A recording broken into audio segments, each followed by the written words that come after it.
جاندورا هون لیل ما تماشت کن شوا و توا باش ببینرین هجا ایرو لسرماسه اجن اکتوال ما مجارکی نوه البجارتیه او جی امی بحثا خو پیشاندانین کو لإيران روشلاتی کردستانی هاتمون لداخسن آنجی کو حتی نهاجی لدرن کو حیشت روجان لپای خوده هلا خو پیشاندانین گل یکو جبر فتصاندنه که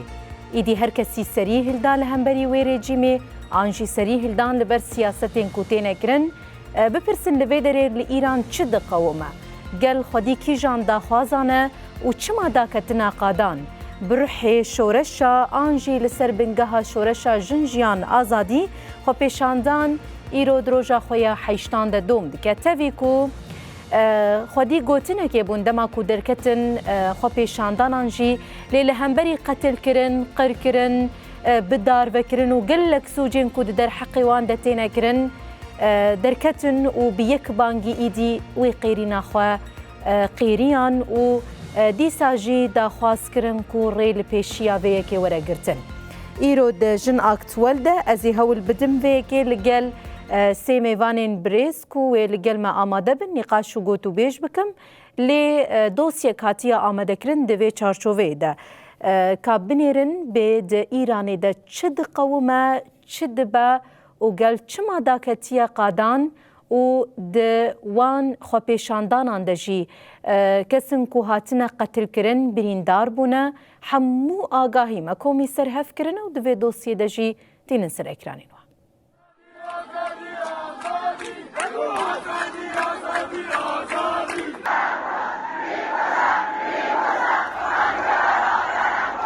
لسر بنگه شورشا جن جیان آزادی خو پیشاندانین لإيران و روشلاتی کردستان حیشت روز لپایخوا هشتن. خو پیشاندان نها ل22 پارێزگه هفته باجار و ناوچیان ایران و روشلاتی کردستان دوام دکه. روژا 28 کانونا 2025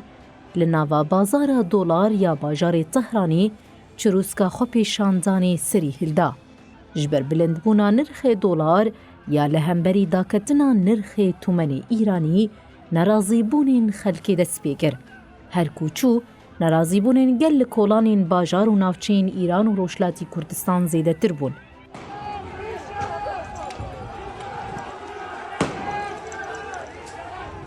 هرچند حتی نهاج برزخت و زورداری دولتی هجمارا راسیا قربانیین خو پیشاندیرین نهاتی اشکره کرن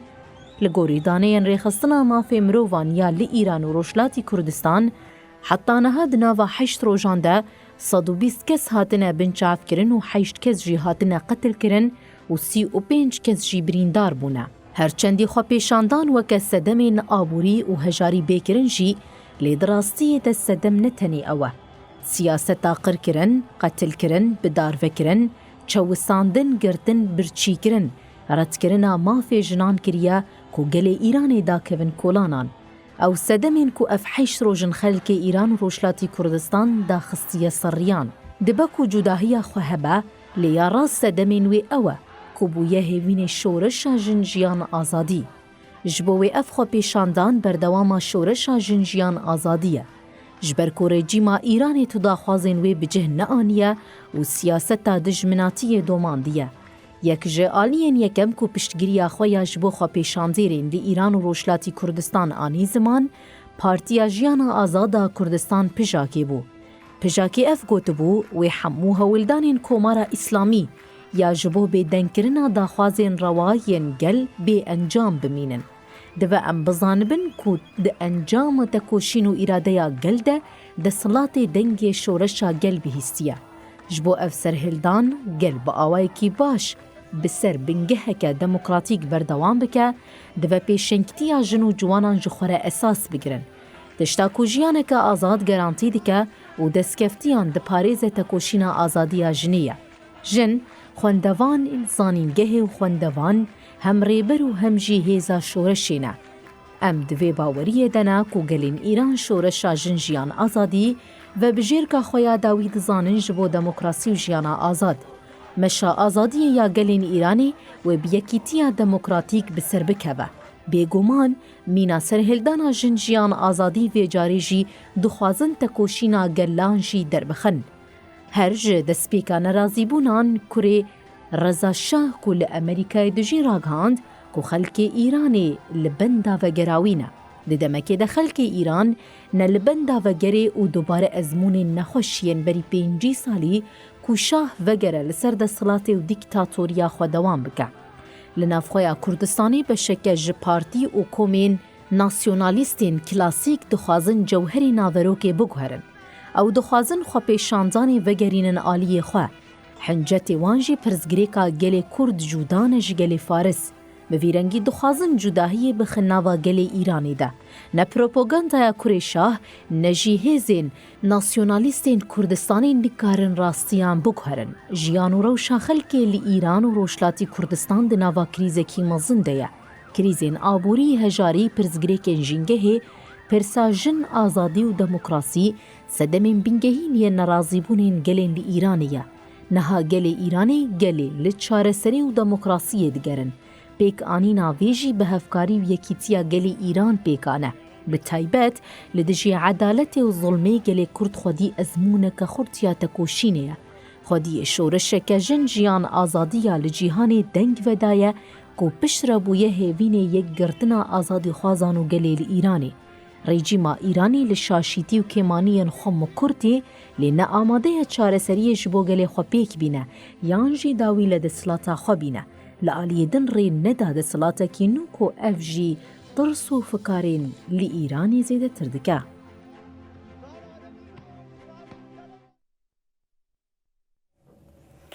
Ev bû dosya me ya ku hatibû amadekirin bînerên hêja bi vî awayî metkarî bû hemû tişta ku di hundirê Îran de diqewime li serkêjan bingehê ev xwepêşandan hatine li darxistin gel xwedî kîjan daxwaze ye. Lê bêguman tişta ku em dibêjin li gel wê gelek pirs bê bersiv hene, ez ê bersiva van pirsan jî li gel sê mêvanan bipirsim wê Birêz Ebîr Hesaf endama koordînasyona Meclisa Jin Bakur Rojhilatê Sûriyê wê li gel me amade be. Birêz Ebîr hûn bixêr hatin bernameya me. Êvar baş, zor spas. Gelekî spas dikin. Her wekî Birêz Asod Cewahirî, civaknas û lêkolînera dîroka Rojhilata Navîn a Nûjen, Birêz Aso hûn jî bixêr hatin bernameya me. Slam, em katetan baş, spas li dawetî. Gelekî spas dikin. Her wekî rojnamevan Niyaz Abdullah jî ji Parîsê li gel me ye. Birêz Niyaz hûn jî bixêr hatin bernameya me. Zor spas bo êwa her bijîn. Gelekî spas dikin. Ka ez ê ji gel we dest pê bikim Birêz Niyaz. Heger wel dosya me jî gudarî kiribe. Bêguman di xebatên xwe de jî hûn vêyekê dişopînin. û em jî vêyekê dişopînin. Îro li seranserî Îran Rojhilatî Kurdistan tişta ku qewimî ne hema ji xwev hatiye. Di nêrîna we de li Îran çi diqewime? Gel çima ew qas roj li qadaya xwedî kîjan daxwaziye bi nêrîna we? سەرتا سڵاو ڕێز بۆ ئێوە میوانەکان هاوکات سەڕی ڕێز و نەوازش بۆ سەرجەم شەهیدانی ئەم دوایەی خۆپێشاندان و سەرهەڵدانەکانی ئێران و ڕۆژهەڵاتی کوردستاندا ئەنەوێنم ئەوەی کە ئێستا بەڕێوە ئەچێت ئەکرێ بڵێن ئەگەر پاسا و بیانۆکەی بابەتی ئابووری دابەزێنی نرخی تمەنە لە بەرامبەر بەهای دۆلار و تێکچوونی دۆخی ئابووریە و بەرزبوونەوەی نرخی شتومەکە ئەوەی کە گەشتێتەوە ئاسی کە خەڵک ناتوانێت بژێوی ژیانی ڕۆژانەی بۆ ژەمە خۆراکەکانی دابین بکات. بەڵام لە پشتەوەی ئەم ناڕەزاییانە کۆمەڵێک هۆکاری دیکە هەن کە ڕاستەوخۆ پەیوەندیان بە ستەمی ڕژێمی کۆماری ئیسلامی ئێرانەوە هەیە. ئەو ڕژێمی کە زیاتر لە 4 دەیەیە دەرحەق بە گەلانی ئێران، دەرحەق بە ڕۆژهەڵاتی کوردستان بەردەوامە لە ستەمکردن، هەموو میکانیزمەکانی ستەم و چەسانەوەی بەکارهێناوە و ئەمە جگەلەوەی کە سیاسەتی ئێران لە ئاستی ناوخۆ شکستی هێناوە تەنانەت لە ئاستی هەرێمی و نێودەوڵەتیش ئێران لە بەردەم کۆمەڵێک تەنگژە بووە کە دەرەنجام ئەم دەستێوەردانانی ئێران لە ئاستی ناوخۆی و ئاستی هەرێمی و نێودەوڵەتی بۆتە هۆکاری ئەوەی کە ئابلوقەی ئابووری بەهێز بەسەر ئێراندا بسەپێنێ و ئێران بخاتە بەردەم کۆمەڵێک تەنگژەی نێودەوڵەتی دیکە کە دوجار گەلانی ئێران و خەڵکی ڕۆژهەڵاتی کوردستان و شارە و شارۆچەکانی ئێران باجی ئەم جۆرە لە تەنگژەیانداوە. بۆیە ئێستا ئەم خۆپێشاندان و ناڕەزایەتیانی کە ماوەی هەفتەیە کە لە کۆتایی ساڵەوە دەستیان پێ کردو تا ئێستا گوتارەکانی لە ناڕەزایەتی دەربڕین لە نرخی بازار و ئابوورەوە گۆڕاوە بۆ ڕوخانی ڕژێمی کۆماری ئیسلامی ئێران. بەڵام دەرەنجامی ئەوە ئێمە دووفاقیەک لە گوتاری کۆماری ئیسلامی ئێران ئەبینین. بۆ نمونە مرشیدی ئەعلا بە جۆرێک زمانی هەڕەشە گوتارەکە بۆی کە هەر دەستێکی دەرەکی یان دوژمنان لە ناوە بن سەرۆک کۆمار بە زمانێکی نەرمتر گفتوگۆ ئەکا وەلایەنە بەرپرسە ئێرانیەکانی ناو حکوومەت هەوڵ دەدەن زمانەکەیان بە جۆرەی بێکە شەقام هێور بکاتەوە. بەڵام لە ئەرزی واقعدا ئەوەی کە ئێمە دەبینین لەسەر شەقام ئەوەیە کە هێزە ئەمنیەکان بەگشتی تند و تیشترین ڕێگا بەکاردەهێنن. دەرەنجامی ئەم تیژیانە تا ئێستا سەدان کەس بریندارن و دەکرێت لە ناو بریندارەکاندا لە داهاتوو شەهید ببینین و تا ئێستا دەیان شەهید هەن و لەم ڕۆژانەی دوایی لە مەلەکشا زیاتر لە 3 شەهید هەن، زیاتر لە 30 بۆ 40 بریندار هەن. ئەمە جگەلەوەی لە چەند ڕۆژی ڕابردووشدا لە ناوچەکانی دیکە بە هەمان شێوە ژمارەیەک شەهید بوون. بەڵام ئەوەی کە تێبینی دەکەین گرتنێکی بە کۆمەڵی هەڕەمەتی هەیە. هەموو ئەم جۆرە کاردانەوانەی حکوومەتی ئێران و هێزی ئەمنی بۆتە هۆکاری ئەوەی کە ناڕەزایەتەکان لە ئێران زیاتر بکات. بەڵام ئەوەی کە دەرەنجامی ئەوەی ئێمە ڕێڕەوی ئاراستی ئەم خۆپێشاندانانە چۆن هەڵبسەنگێنین لە ئاستی هەرێمی لە ئاستی ناوخۆی بۆ داهاتوو بە دڵنیایی دەتوانین گفتوگۆی زیاتری لەبارەوە بکەین. بێگومانوەژی بەحساوەیەکێ کرد زێدەتر ئاگاهیژی بڤی ئاوای مەتکاری بۆ وەربگرتە. برێز عبیر دخوازم vê kêşte bipirsim min destpêka bernamê de got ku ev xwepêşandanên ku hatine li darxistin gel çawa daketiya qadan min got li ser bingeha şoreşa jin jiyan azadî dest pê kiriye û 8 rojan îdî li pey xwe dihêle bi nêrîna we یعنی تکوشینا جنان به تایبەت جی جنین کرد ده هندری ایران روشلاتی کردستانی ده ایرو جنین ایرانی ده سردانا آنجی ده او سرهلدانا جینا امینی ده آنجی جن جیان آزادی ده رولکی گلکی سرکلیستن بنیرینا و جوی چاغی حتی نها چما گوهرتنک چینه بو یعنی چما رژیم پشکی گاوا خو پشته و نگریا کو هنکی گل رازی بکه دسری د سلاوریز جوره مش تماشاوانان و بینرین هجارجی سپاس جبو بخندناوه و هر سلاوریز ج میوانی می عزیز رجی براستی دماغو ام بنرخینن گرک ام سیاستا ایرانی بگشتی بنرخین یعنی سیاستا کی لسر بنگها تند و تجیه هاتی آواکرن سر بنگه کی اسلام کی سیاسی شیعی لسر قرکرنی لسر دورخستنی لسر چوساندنا جنان هاتی آواکرن جبوه که جی او قاسی ام دنارن گود هندری واند و سیاستا گو دست دریجی خو دست وردانی خو لهمو دولت هریمی یعنی دست دریجی وینا هم العراقي هم اليمن لبنان لسوريا يعني اف دولتنا بگشتی بون دستی دولت ایرانی دوان ده هبو و هر وهاجی هر برنگی کی پر خورد و دجوار و بحشکی يعني راست مقابلي ملتي خود هات براستي وجبوه كيجي افقيسي جو ایران دنارن ملت ایرانی داکتی قادان او جی هاي آستا نتما يعني نما تحمل کرنی و آستا وندا کرنا وی سر تشتکی بترسی جی نمایه جبوه کیجی يعني اف نجاره يكمين جو بيركي يعني بيجن افخا بيشنداني بذيرنجي هاني لي ازبار دكم افايا حري مزندرين خبيشنداني مزندرين هولدانا داكتنا قاداي مخابن دولتکی بویت و دوتوجی مقابلی ملت خوته تیوی واتای گو چقا سید هنری خود ضعیفاتی که جیان دکه او ضعیفاتی ها گو نکار ایدی بملت خوره جوان رجیانه کی برومت با آفرینه و جبو بکار به گو وان وی ملت خواه برنگه کی اشتیانه برنگه کی عدالتی دهنا ملت خود پیک بینه و کار به وانا راگره برنگه کی گو بکار بین ملت برنگه کی دموکراسی تجیان بکن جبوه کیجی ام دنارن دولت ایرانی یک دولت هری زنگین دهرمی ده دەولەتێکی پر کارم بێژن خودی عمرێکی پر درێژ دیرۆکی ینی ئاستەکوی پر دیرۆکی درێژ هەیە لێ تەڤولۆژی ئیرۆ ئەم دەنەرەن یەک ji دەولەتên herî هشک هەری بێعدالەت هەری دیکتاتۆریەت هەری گرتی ئیرۆژیان گوتایبەت ji heftê û nihan yanî berî jî serdema şahid jî ew qasî tund û tu jî hebû û dewletekî ne yanî belkî dewletekî wî çaxî belkî di aliyê xwe zanistî wan hepek pêşketên hebû lê dîsa jî bi rengekî pir diktator jiyan dikir û lê nixastin min nimaze ji piştî heftê û niha dijî îdî ew dewleta hanê pir bi rengekî bi İslamekî şiiyetekî pir xurt di serdema Xumeyni heta roja îro jî ji bo vê yekê jî yanî em bêjin ji xwepêşandanê yerên got jîna emînî û ago bû wekî nemunakî cîhanî ji xebat û daketina jinan li qadên tekoşînê lêbelê dewletekî bi vê metrisiyê ji xwe û ji milletê xwe nikarî bi hundirê xwe di van guhertina çê bike ji ber got dema got van guhertinên ber bi demokrasiyê dihere êdî ew dizane got wê bê hilweşandin wekî sistemekî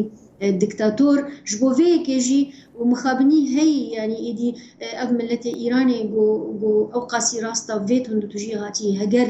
dewlet û hikûmeta desthilatdara îro got heba got bikarî ba hundirê xwe di van guhertina bike êdî wê bibabekî ji hêzên herî pêşketî jî û herî jî xwedî statûyekî pir bi nirx di hundirê di herêmê de lêbelê îro bûye dewleta Îranê hikûmetên Îranî tev got hewldanê di vê dawiyê de bi rengekî pir hebek nermayî jî xistiyê xîtabê xwe de lê ew nermaya hanê têrê nake wêdî ew sûretê xwe yî li ser asta ew sûretê xwe yî bi hişkî û bi qirêjî got xweşik bike û paqij bike li ser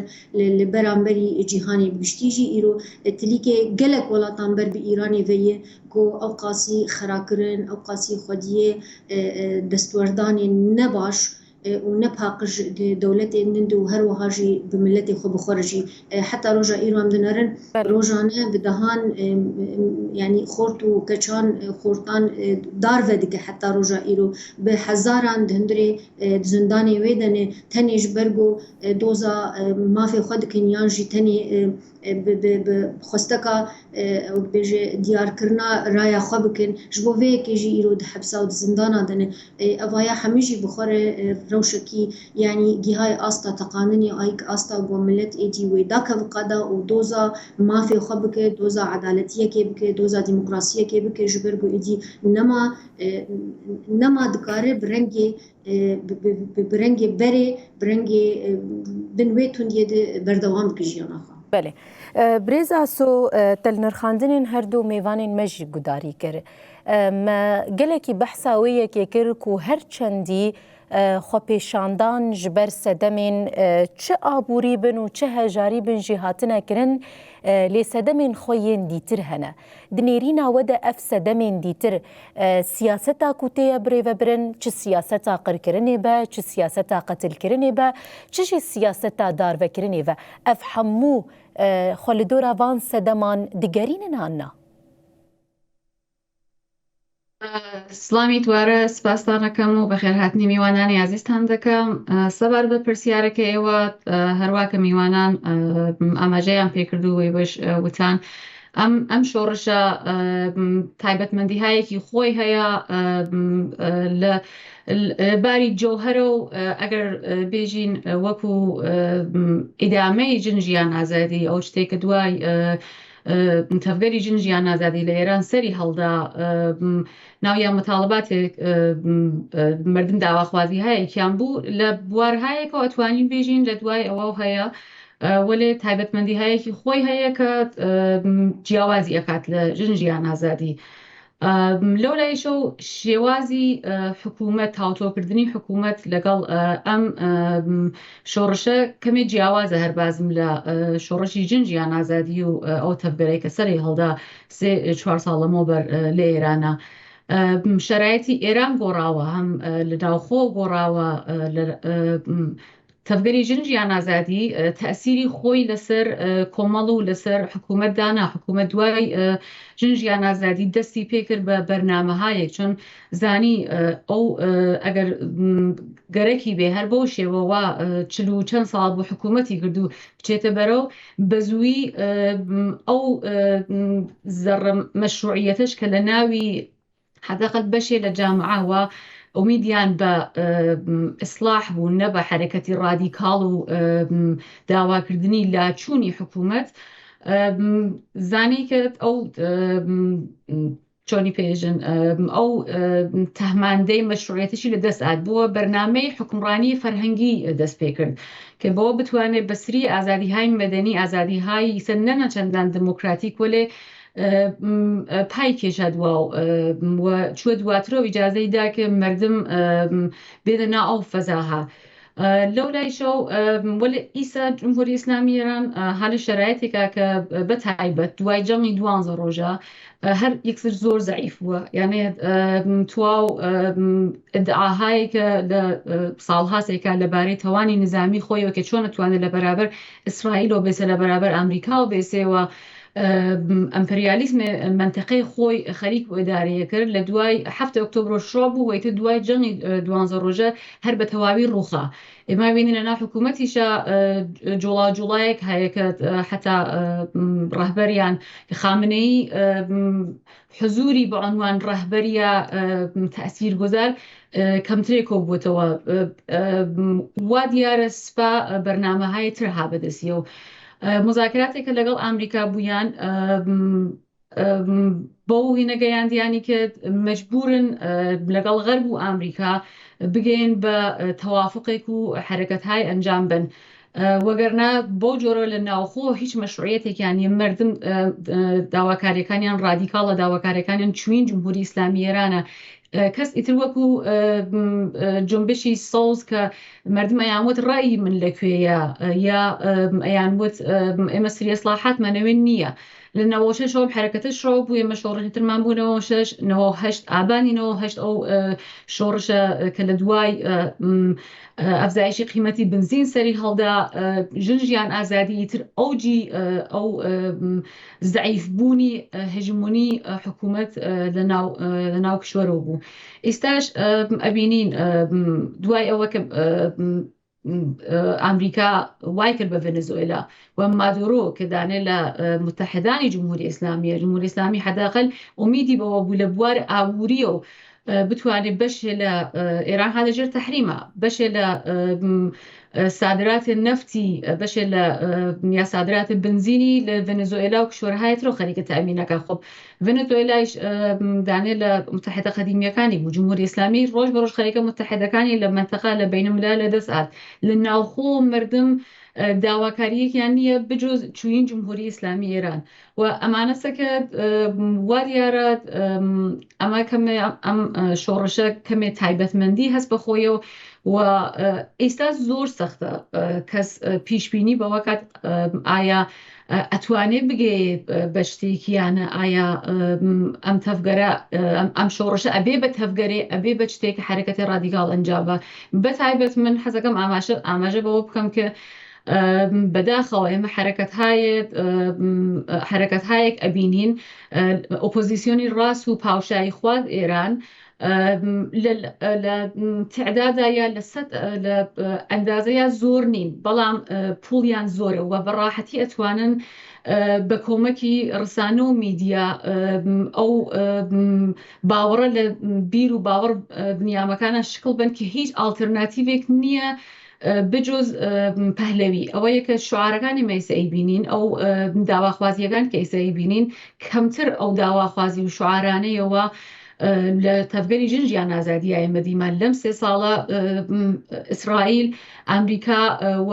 ئۆپۆزیسیۆنی ڕاست و پاوشایی خواست سەرمایه‌گوزاری زۆرێکیان کردووە بۆ مەنیپیولێتکردن بیر و باوەڕی مردم و جێخستن ئەم باوەڕەکە هیچ ئالتەرناتیڤ نییە بجۆز ڕزا پەهلەوی و کوڕیشە و ئێمە ئەشێوەمان بێ لە دەستکاری فیلم و ڤیدیۆ دووبلەکردنیانە و بگرێت تا هەر شتێکیانە خەریکی پرۆپاگاندان. بەڕاستی لەحزەیەکی حساسە بۆ ئەوە کە بزانین ئایا ئەگەر تاغیرێک لە ئێرانە شکڵ ئەدا ئەم تاغیرە ئەگەر ڕادیکاڵە هەڵەگەڕێتەوە بۆ فاشیزم، هەڵەگەڕێتەوە بۆ ئرتجاع، بۆ ئەو نەزمەی وە هەر زۆر جیاوازە لەو شتەوە مردم داوایانەکە لە ژنجیان ئازادیە یانکە جمهوری ئەسلامی ئەتوانێت بازارایی بکاتەوە تەوانی خۆی بە مذاکرە و بە گەشتن بە یەک نەتیجە لەگەڵ ئامریکا و غەربە. ئەگەر بتوانێت و کارە ئەنجام بە احتماڵی هەیە کە بتوانێت قدرەتی خۆی حەدەقەل لە ناوخۆ بازارایی بکات و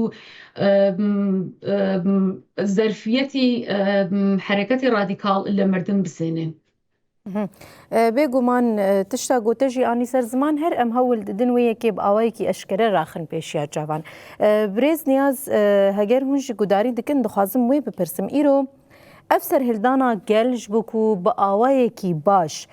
لەسەر بنگەهەکە دەموکراتیک بەردەوام بکەت و چ بەیەکرن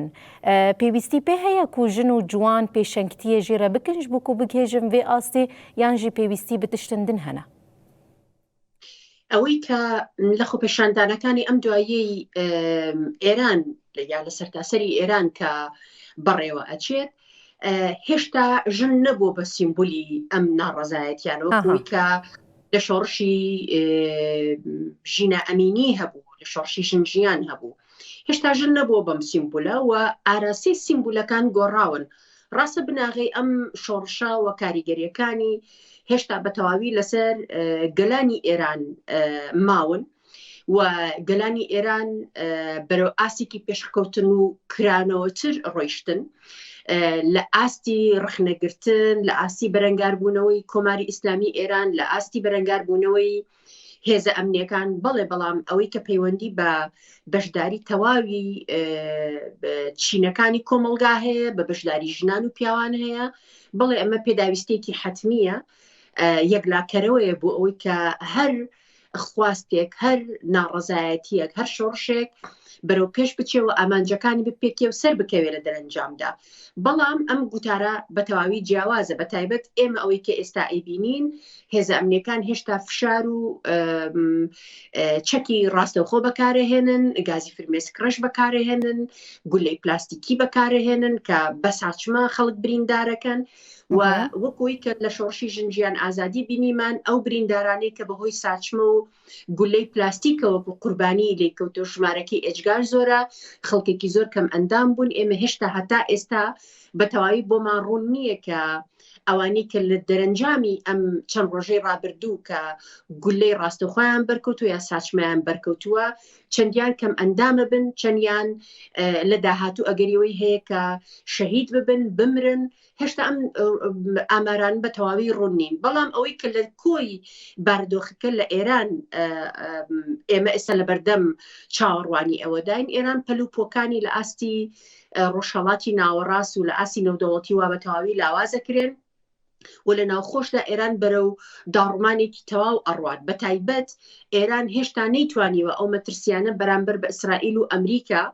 بڕەوێنێتەوە کە تایبەتە بە چەکی دوورهاوێش، ئەوەی کە پەیوەندی بە پیتاندنی چەکی یورانیۆمەوە هەیە کە ئیسرائیل بە مەترسێکی ڕاستەخۆی ئەزانێ بۆ سەرخۆی، جگەلەوە ئەو ناوچانەی کە ئێران دەتوانێت بەهۆیانەوە یا لە ڕێگەیانەوە وەکو شوێنی جوگرافی هێرش بکاتە سەر ئیسرائیل و موشکەکانی بگاتە ئەوێ یان درۆنەکانی. بۆیە لەناو هەموو ئەم ناکۆکی و ململانیانی کە ئێستا لە ناوخۆی ئێران هەیە دەکرێت بڵین ئەمە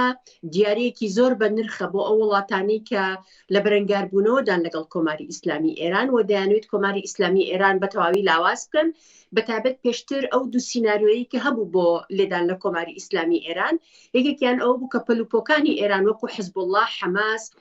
حوسیەکان، حەشدی شەعبی، ئەسەد لاواز بکرن. ئێستا هەموو ئەمانە بەرەو لاوازکردنی تەواوە ڕوە، ئەوەی ماوەتەوە حوسیەکان و حەشدی شعبین لە عێراق کە ئەوانش دیولایانی دیکەی مەترسیدارن.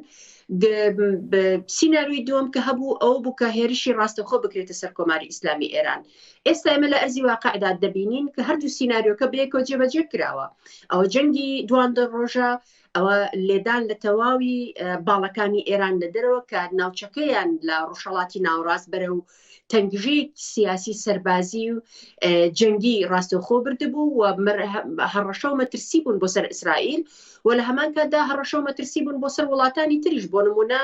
ئەوەی کە حوسیەکان دەیکەن مەترسی ڕاستەوخۆن بۆ سەر یەمەن، مەترسی ڕاستەوخۆن بۆ سەر بەرژەوەندی بەشێک لە وڵاتە عەرەبیەکان، ئەوەی کە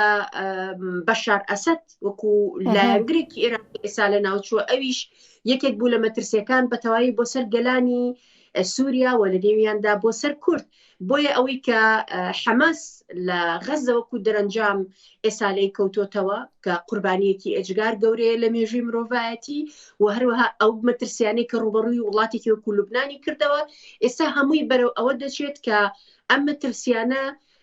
لاواز بکرێ و ئێران بە تەواوی لە سوچێکدا تەنگەتاو بکرێ. ئەمەش جارێکتر دوو بژاردەی لێ ئەکەوێتەوە، یان ئەوە تا ئێرانێکی تەواو لاواز دەستەبەر دەبێت کە ئەم ئێرانە ببێتە مای ئەوەی کە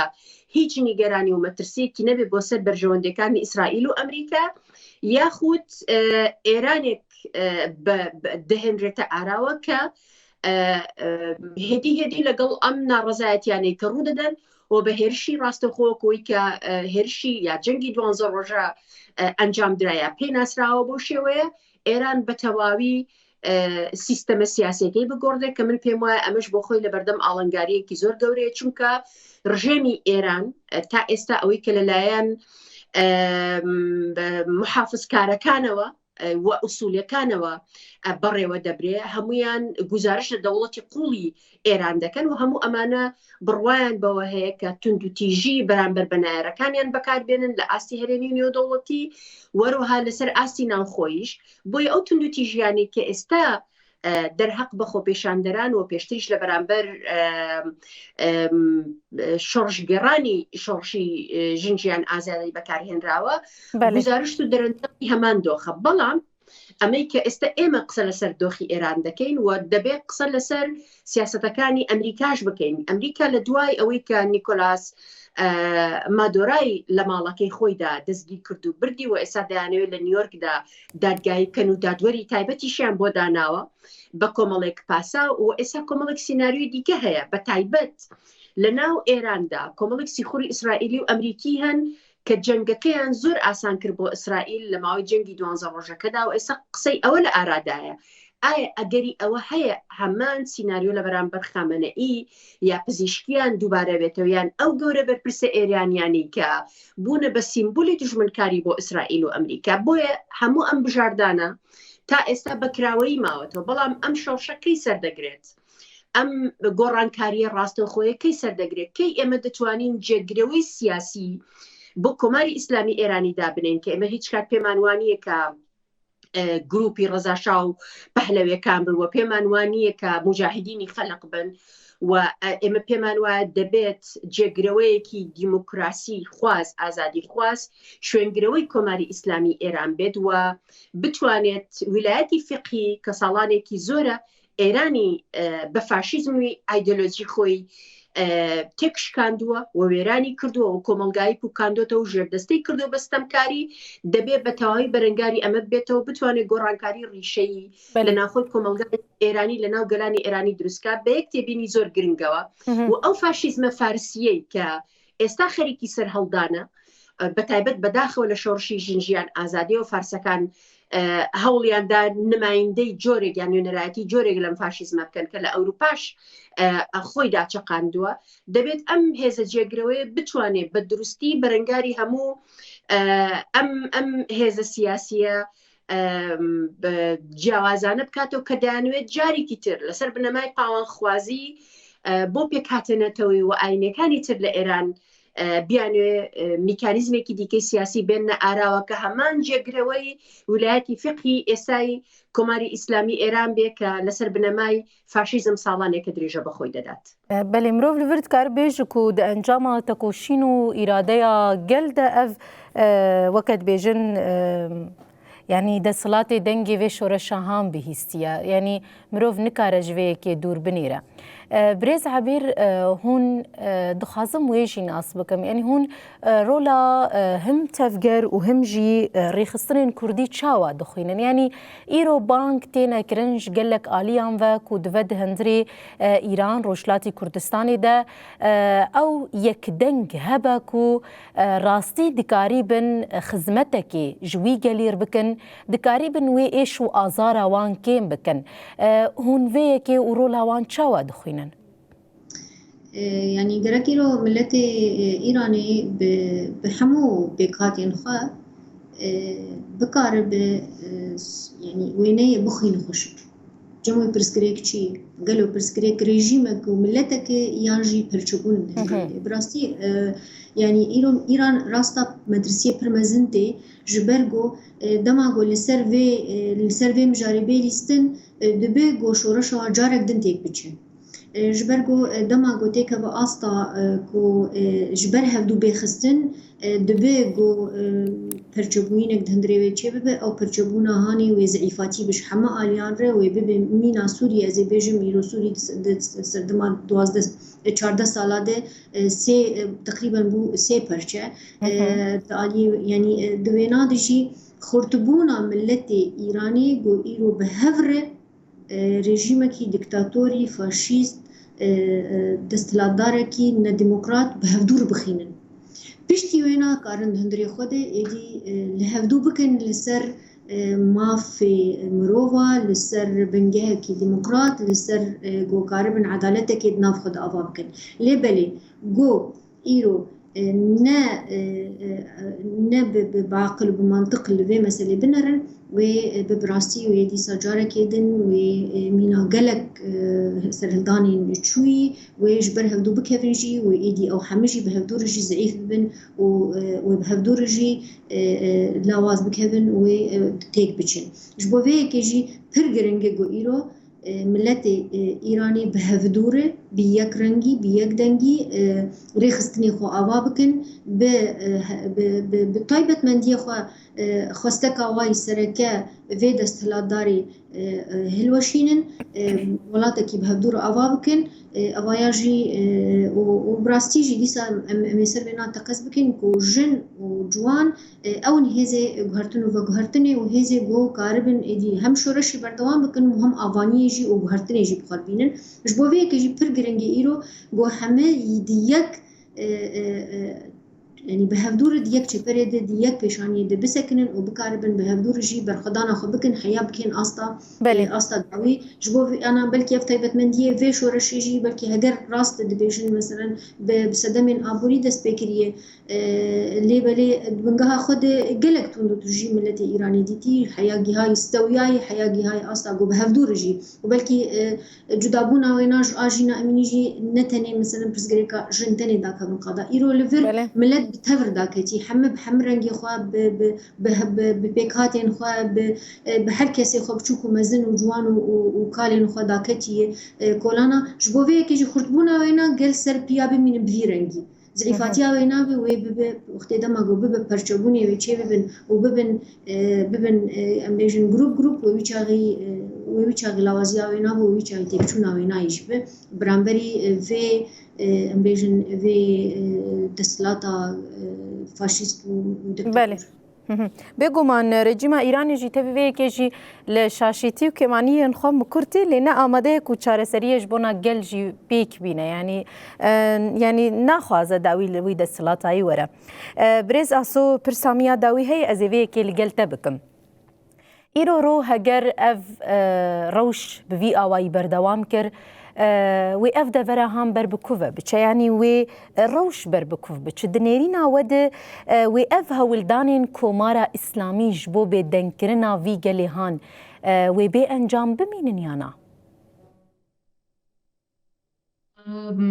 زۆر پرسیارێکی زۆر سەخت و قوڵە، بەڵام جمهوری ئیسلامی لە تووری 4 دەهەی ڕابردووە توانیویە لە بواری سەرکوتکردن و لە بواری فێربوونی تەکنیکهای سەرکوتکردنە هەر زۆر پیشرفته بووە و ئەزانێت ئەبێت چۆن هینکە، یعنی نەفقەت لە ناوە بە شێوەیەکی دیار و ئۆریانە و خەریکی سەرکوتکردنە هیچ ترسێکی لە کوشتن و زیندانیکردن و ئەعدام و ئەوانە نییە. لەو لایشەو لە بواری ئەوە کە بتوانێت ئۆپۆزیسیۆن کۆنترۆل بکات کە بەرحاڵ لە ناوخۆ وەختەی ناڕزایەتیە کەس پەیوەندیەکیشی لەگەڵ ئۆپۆزیسیۆن ئەشێ بێت ئەگەر بتوانێت تاغیری ئەنجام بات. بەشێ هەر لەو کەسانێک کە لە ناوخۆ ناڕازین دوای فشاری زۆر مەجبورە بن کشوەر بەجێ دێڵن و ئەڕۆن بەرۆ دایسپۆرە. ئەوەیە کە جمهوری ئیسلامی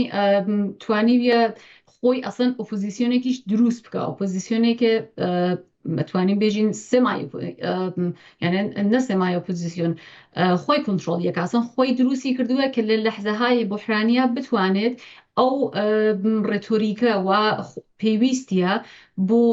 تەوجیهکردن یا بۆ منحرفکردن یا بۆ گۆڕان متاڵبات و داواخوازیهای مردم لە شۆڕش و لە تەفگەر و لە هەر مەقتەعێکە بتوانێت ئیسفادە لێکات و کۆنترۆڵیکە. حقیقەتی ئیستش زۆر سەختە بزانین ئایا ئۆپۆزیسیۆنی ئێران لە حاڵ حەزرا حداقل ئۆپۆزیسیۆنێکی ئەتوانین بێژین تا ڕادەیە پرۆگرسیڤن، ئۆپۆزیسیۆنێت هەر لەناو ئۆپۆزیسیۆن پرۆگرسیڤی ژایمە ئۆپۆزیسیۆنی مەرکەزگەرامان هەیە، ئۆپۆزیسیۆنی تریشمان هەیە کە بەرحاڵ بە مافی نەتەوەهای غێرە فارس بەها ئەدەن و حداقل لەسەر کاغەزە و باوەڕیان هەیە بەوە کە کشوەر نابێ مەرکەزگرا ئیدارە بکرێ. ئەم چەند پارگی و ئەم چەند بێفعالیەتی ئۆپۆزیسیۆنە زۆر کۆمەکی کردووە بە ڕژیم جمهوری ئیسلامی ئێران بۆ تەداوم سەرکوتکردن و زوڵم و زۆر خۆی. هەرو جۆرێش کە وتم ئەگەر بتوانێت جمهوری ئیسلامی ئێران لەگەڵ ئەو بەشێ ئۆپۆزیسیۆن وە نزیکی زۆری هەیە بە هەستەی ئەسڵی سەختی قودرەتی لە حاڵ حاضرا نزیکی زۆری هەیە بە نەزمی اقتصاد سیاسی و جمهوری ئیسلامی باوەڕی پێ هەیە، یعنی ئۆپۆزیسیۆنێکە کە باوەڕی بە خودمختاری اقتصادی سیاسی فەرهەنگی اجتماعی لە ملیەتهای تحت ملیەتهای غێرە فارسان نییە. ئەگەر بتوانێت لەگەڵەوانە بە نەتیجە بگات، ئەگەر بتوانێت خۆی چەند نمایندەیەک لەناو ئەوانە دەربێرێ و خۆی بتوانێت نمایندەهایەکی کە خۆی هەیەسی لە ناوە بیانکە بە یەک شکڵی جدید لە نەزم بە عنوان